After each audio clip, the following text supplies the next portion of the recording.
All right, I'm Michael Mindis. I'm from Mountain Green, Utah, and I recently moved from Arizona, and I publish board games. I've loved games forever, and so I was planning on publishing games when I was graduating from college. I was married at the time. My wife and I were trying to have children, and we found out, obviously, that we were going to have our first child. And after much deliberation and trying to still be a punk kid and not responsible, I was like, oh, I should be responsible. And I started working as a financial advisor, but I've always wanted to publish games and started just 3 years after, or 4 years, something like that.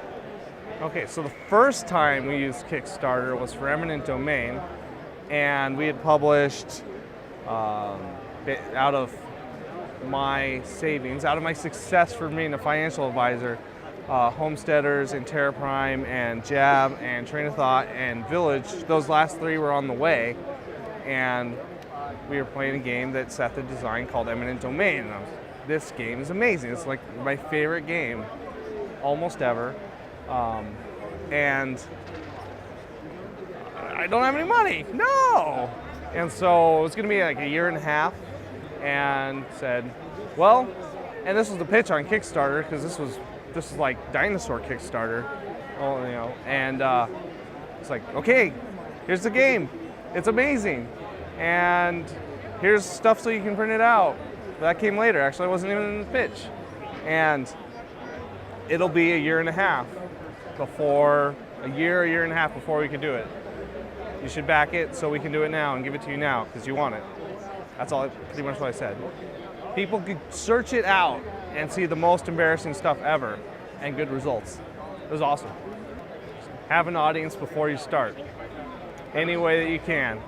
Have a game, have a good game, play it with people, get their information, get their permission to tell that you can tell them about it in the future. You need to have even a small group of, like 30 people can be a powerful force if they are super excited and want you and are vested in your success as well. So to build an audience, it's like, yeah, right, have an audience, that's a good thing, but how do you actually get an audience, right? So if you were thinking about that, it'll depend on your game, it'll depend on you, it'll depend on how you connect with people. Like for me, at the time, when I started, I had 2 children. I have 4 children now. I am working full-time, like more than full-time in a career. I don't have time for lots of one-on-one interaction at a convention. I'm not gonna, leave my wife for several days alone with our kids to go and chase down this and have a negative impact there. So I have to figure out a way to do this. And for me, build an audience through talking about what I was doing, even though at the time I had, barely a clue, but I sounded like I did, I guess. Now I still think I have barely a clue, but others people think otherwise. That's irrelevant. That's what I did. I talked about what I was doing. People respected that. I was gathering emails so I could contact people when I needed to, and just built a relationship and a one-to-many broadcast type of system, which is fantastic, and it scales very well, which is what I needed, right, because of my time commitments. So with this large scaling system, it's important, super important to remember there is an individual person on the other end, right? You need to treat them with respect, you need to treat their time with respect.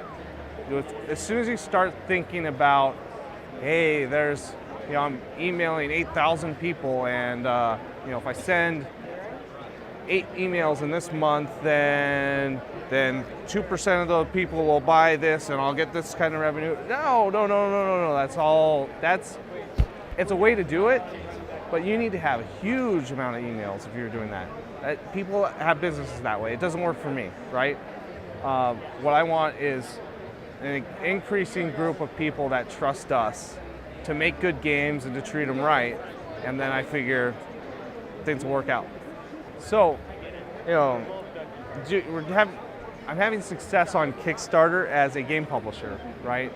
And my wife, I love her. She's great, and she writes this children's book, and it's cool. I have children. I'm reading children's books, and some of them are not fantastic. Let's put it nicely. And so Missy Moo is awesome. So we got some artwork done. A friend of her brother's was out of work recently from Hallmark, and so we were able to get really good artwork done at a fairly low cost, and he was able to have, you know, money, feed his family, which is nice. So we get artwork done, like, we go on Kickstarter, and Kickstarter is still very, very new. And children's books on Kickstarter is just, it's a bad idea. The audience isn't there or whatever, I think. Now I realize this, but you know, we tried to do it and we couldn't get, you know, a fraction of what we were looking to on games. It's a different environment. So, you know, lots of projects, lots of money funding, lots of sales after the fact. If you don't have a group of people that love it and a group of people that hate it, then it's not making a big impact. And there are lots of people who love it and hate it for different reasons, and so that means that it's a big deal.